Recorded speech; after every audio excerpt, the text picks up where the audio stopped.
Well, thanks again for the introduction, Bob. Welcome to my talk. Our main goal of this work was one of discovery. So we were interested to explore and identify characteristics of human behavior, visual tasks that could then inform the development of cognitive systems, such as STAR, that perform similar tasks. The following 20 minutes or so will be divided into 4 large sections. I will provide the necessary background for our work, explain our experimental setup, present our first insights, and then end with a brief conclusion. Let me start first with the background. We have worked, specifically John, has worked for decades on the selective tuning model. Without going into too much detail here, all I can say is it seems quite successful, and I'm encouraging you to feel free to check out the literature on the selective tuning. So for us, a logical next step of the selective tuning model is to see how it could fit into an active architecture. For this, we have proposed STAR, the selective tuning attentive reference architecture. It presents a cognitive architecture based on the assertion that if the selective tuning model of attention represents the set of brain mechanisms of attention, then selective tuning should provide all the attentional support an active agent would require. Selective tuning consists of a broad set of mechanisms shown here on the right. I will be providing some more details in 2 slides for this, but let me stress the motivation for our work that I'm presenting today. The motivational question that we were trying to answer, that we were following, was what is the role of attention in the play of a behaving visual agent? While this approach sounds promising, we wanted to make sure it had novelty. In a review paper that spans over the last 40 years of cognitive architectures by a colleague of mine, Julia Kotzer-Huber, she compared cognitive architectures on different levels. In total, 86 architectures and 700 application systems using those architectures. To do so, a taxonomy of architectures is introduced, which modalities are represented across architectures, including multimodal, smell, touch, of course, vision, and which visual attention mechanisms were implemented. Our assumption was correct. Our question had novelty. Going back to the STAR architecture, so far a number of different methods are already in place. Visual attention is realized with the selective tuning model. Different attentive visual hierarchy prototypes are proposed. One of such is the investigation to prime neural networks with cues about hard to find objects in an image by Rosenfeld, human equivalent fixation control, and cognitive programs. However, to further understand the scope and nature of attentional executive control, we need a task that requires complex active visual behavior. Past exploration into such human behavior seem minimal. Well, the breadth of visual spatial tasks that are performed by humans daily are quite stunning. Humans do much more than just classification. Carroll describes many of these, and here are 3 examples. The ability of spatial visualization describes the process of apprehending, encoding, and mentally manipulating spatial forms, like you can see on the top right here. This task is also known as paper folding or spatial relations. Another one is speeded rotation, which requires mental transformations of 2-dimensional objects, for example, the same different task. An example is shown on the right again. This task presents 2 objects, perhaps in different orientations, and the goal is to tell whether they're the same or different. Lastly, visuospatial perceptual speed describes, for example, the task of quickly deciding whether a simple target pattern is present in a more complex pattern. There are many more to choose from, but for our study, we chose the same different task. In short, the same different task asks the very simple questions: are 2 objects the same or different?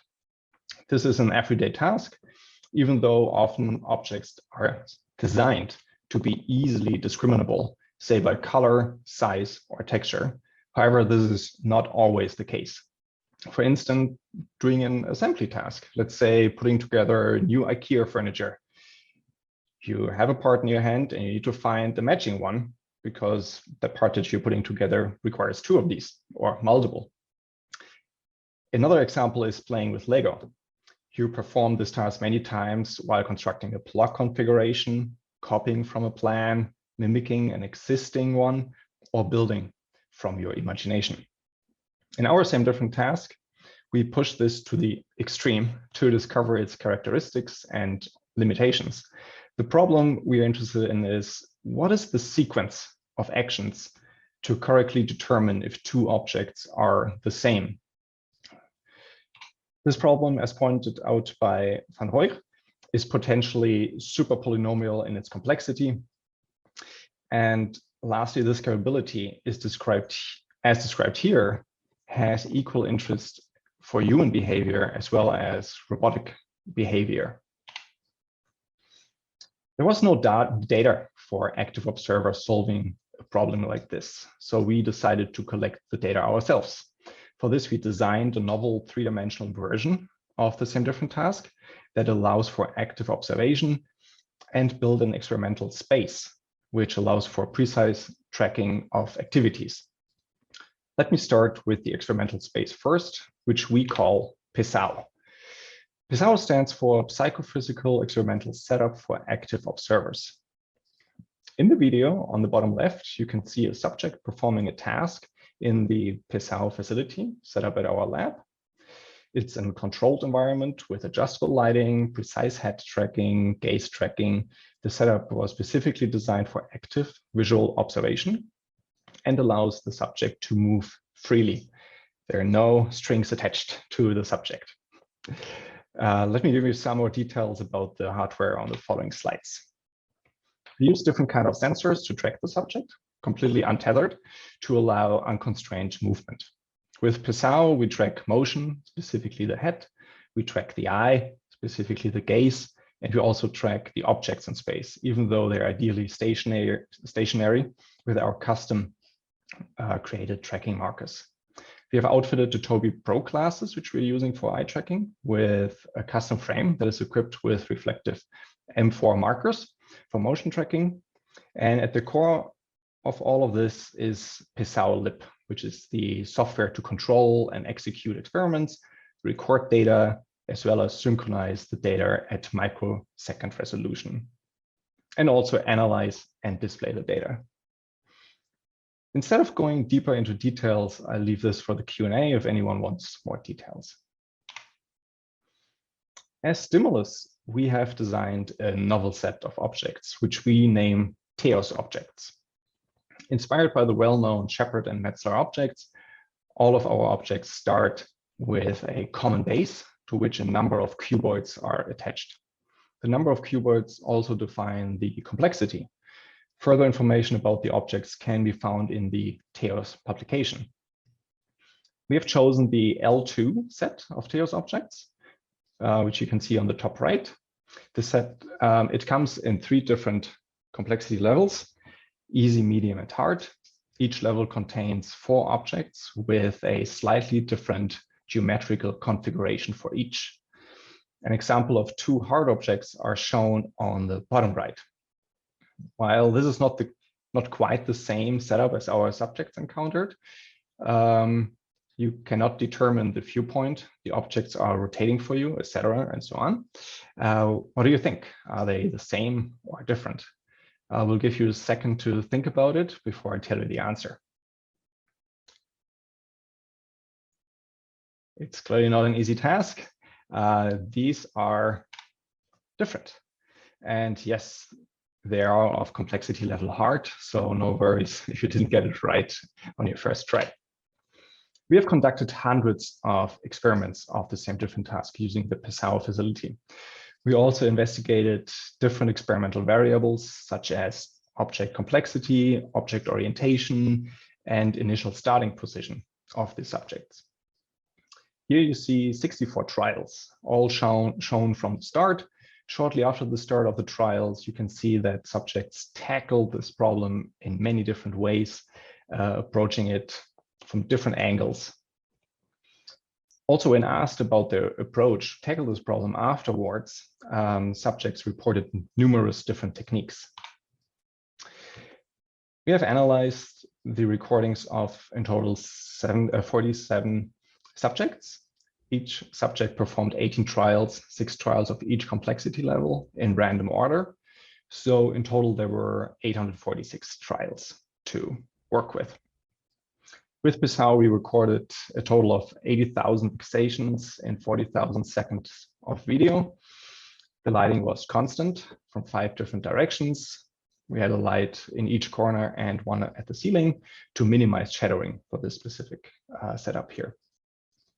Besides the tracking, we also interviewed the subjects afterwards about their strategies and approaches to solve this task. And on the right side, you can see one such recorded trial. We visualize the data with the Bissau software. The motion of the subject is shown as a trajectory with a given start point, of course, and then at some point, the person returned back with a whole bunch of loops to an end point where the recording then ended because the subject would provide an answer. Each fixation is illustrated with a frustum, colored in the respective color of the fixated object. And we also show a few examples of the first person gaze fixation. So from this point here, the person was fixating at object 2, and specifically, you can see here the gaze annotated at this element over here. And this concludes this section. Let me move to the results. The most obvious point that can be made based on our data is that people are very good at this task. The range of response times from simplest to most difficult case ranged from 4 to 298 seconds, and the accuracy from 80% all the way to 100%.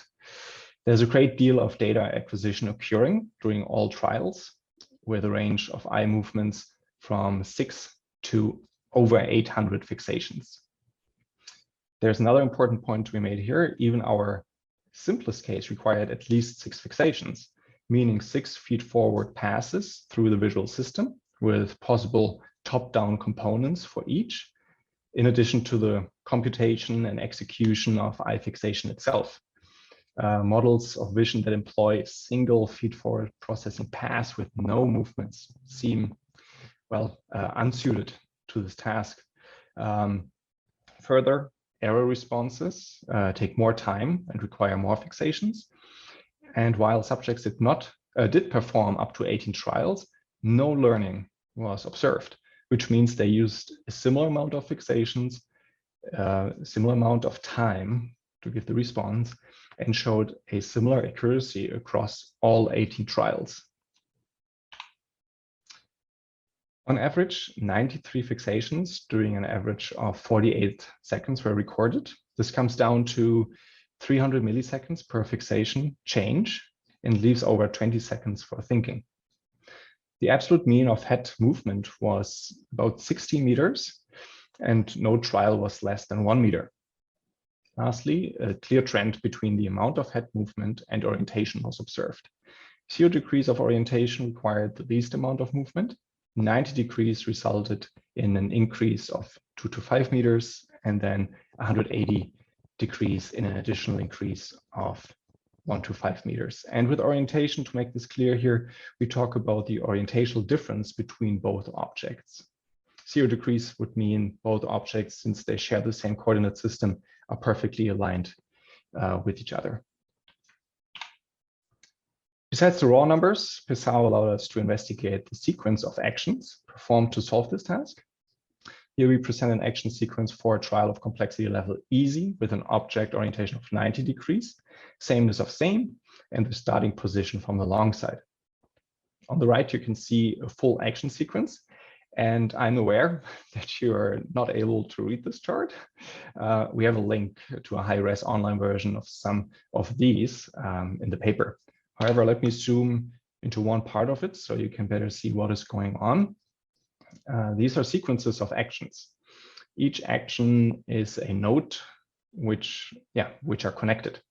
Each action is annotated with the current fixation, which is here on the left here, similarly to the other illustration that I showed you, as well as the current position in the environment. So again, this is a top-down view into the facility. We have our trajectory here, and then the objects in the center here, and this is our current position. The first important finding for us is that there are no direct paths to a solution. Subjects try a solution path, rejects the path, and also confirms path to be very certain about the answer. In other words, an action sequence consists almost always of several trial and error components. On a more high-level note, in our experimental study, an action sequence can be made up to 800 nodes. I have a couple more examples at the last slide. Going through the data and questionnaires, we found different patterns of these actions. These patterns are defined by certain movements and or fixations, which also depend on, of course, our variables, complexity, orientation, starting position. One such pattern that we call alternating fixation is shown here. The subject, on a high level description for alternating fixation, the subject would move its gaze back and forth between both objects, seemingly inspecting a single spatial region for similarity. And for instance, in this specific example here, the subject starts on the left object here, moves over to the right, tries to find similar looking areas, goes back and forth before the person ends. And this end of this specific action can be determined by either change of location, the person moves somewhere else to observe the object or both objects from a different angle, or if a different area of the object is being observed. We have found a number of these patterns. This is not the only one. Over the course of a trial, subjects used many such strategies in sequence, and these formed so-called higher order patterns. Dependent on the experiment's initial condition, we have found several, and we're still counting, higher order patterns. These higher order patterns bear a remarkable similarity to cognitive programs, dynamic base nets, to visual routines, all previous representational methods for action sequences. One such cognitive program is shown here on the right. If the target objects are the same, and this cognitive program was used in 99.7% of all the trials. These cognitive programs provide the answer to our motivating question. Across each cognitive program, attention is seen to play one of several roles as specified by the attentional mechanisms of selective tuning. Task priming, if looking for a specific structure seen on one object, and in the other, then the system is primed for it. In selective tuning, priming manifests as a suppression of competing features. Then fixation change. Internal attention shifts precede eye movements and attention-based head movement. It's shown that this computation requires a combination of spatially central object attention, feature saliency-based peripheral attention, fixation history, and task priming. Surround suppression, comparison of structures, requires an inspection of differences in shape, size, and position, going beyond simple classification. And it's shown that it requires top-down surround suppression and localization. And then finally, selection. The strategy graphs demonstrate that choice between alternatives is required. Selection mechanisms are a key part of attention. So an attentional executive controller seems needed to choose, parameterize, sequence, initiate, monitor for success, plan, remedial action, and more. Markus, 5 minutes until questions. Perfect. This brings me to my last slide. In conclusion, Our motivation was to understand the scope and nature of attention, control for star, for an active observer. The lack of human experimental knowledge led us to do the experiments ourselves. While many visual spatial tasks exist, the same different task seems like an excellent testbed for systems that purport intelligent behavior. And to date, our subjects show a complex solution process that is dynamically deployed, highly accurate, composing known elements into a hypothesis and test framework until a solution is achieved. In other words, human solutions seem to be dynamically composed, and deployed in a hypothesis and test fashion. To highlight this, on the right, I show you 5 different action sequences. In all of these, you can see that the sequence of action is not a straight line. Attention is seen to play several roles, and the dynamic nature of the application indicates the necessity of a controller. And this is current focus of our research. Moving forward, we also want to experiment with 3D spatial relations, 3D visual search, and to add shadowing to all the tasks using the Passau facility. The overall goal is to discover the common elements of a generic visual problem solving strategy and not to solve each separately. And with this, I'm saying thank you for your attention, and I'm happy to take your questions. Thank you, Markus. That was great. Pat, do you want to ask your question? Sure. So great talk, Markus, and I really do like this framework. I especially like that it really adopts the heuristic search metaphor for something that most of us would not have thought to apply it. But my question is about these classic results on mental rotation tasks, which involve comparing 2 shapes, and whether or not your architecture has a story to tell about that, and if not, what would you need to add? Well, that's a very good question here. Well, the spatial relations and rotation tasks, we see actually quite some similarities. How people approach this problem in our, let's say, real world, in the 3D situation there. However, what would be quite interesting to add actually would be some sort of actual control over the objects, to move them around, to bring this to the next level. Does that answer your question, or? Well, I mean, the inferences that some psychologists made years ago was that we actually have these analog representations. We're actually doing the rotation, right? And it's not clear if what your position on that would be, or whether you have some other way to account for what's going on.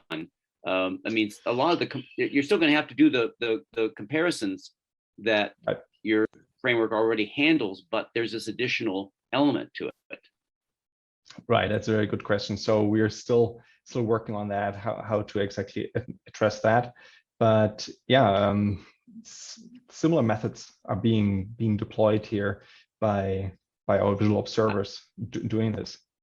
So if I could add something John. to this, the mental rotations are there because you're sitting in a chair looking at a screen and you don't have any other choice. You just and so you solve the problem by doing it in your head. Humans didn't evolve to solve problems in their heads like this only. I mean, we move around. We've been active observers forever. So it's a completely different story when you take the active observer view of such problems and you look at different things. It certainly is true that as you are performing your active motions, you may be doing mental rotations as well in your head. And what we've shown is that there's plenty of time for those, by showing that the amount of time you're actually moving around is very small with respect to the amount of time it takes you to respond correctly. So you have plenty of thinking time. And then the question is, as you try each one of those nodes that Markus showed, it is really a chunk of a bunch of other actions, one of which may be to do mental rotations or some other sort of construction kind of task. So this is something that we're looking at, but that's entirely correct. Thanks. Yeah, Yeah, thank thank you. you. Marcus, there was another question sort of related to this notion of sort of the modalities of the experiments, which the question was, if you did this experiment with someone who was blind or had visual impairment and you let them manipulate it, would you expect to get different or similar answers? So that's a very good question. So first of all, our subjects were completely randomly sampled. We did not take into account visual impairment. However, all of them were comfortable. We did our quick vision test before each movie as his background. before each experiment, Not useful in this case. and they were all comfortable doing it, including haptics for this whole thing. I honestly cannot say too much to it. We were working for a little bit on the bringing all of this into virtual reality, because there it's kind of simple to record all of the data, to record the manipulations, and on and so forth. But that's all I can say to that. It starts at 3:15 and goes for 12 minutes. Another question was just whether 3:27 is the official. people express start any Frank, frustration at not mute- being able mute to yourself. physically manipulate the objects. Sorry, you have to repeat this. Did anyone express any frustration at not being able to physically manipulate the objects? No, but a pretty large percentage would ask to if they're allowed to manipulate them at the beginning, but nobody was frustrated. They also got kind of used to it, or it was quite easy for them to do. We have done different experiments before that to determine the complexity levels. And as we saw in the talk, people were pretty good at it in the worst setup, which was the objects are facing away from each other 180 degrees, and the complexity was complex, what you see here in the short video there that I have in the background. The accuracy dropped down to 80%.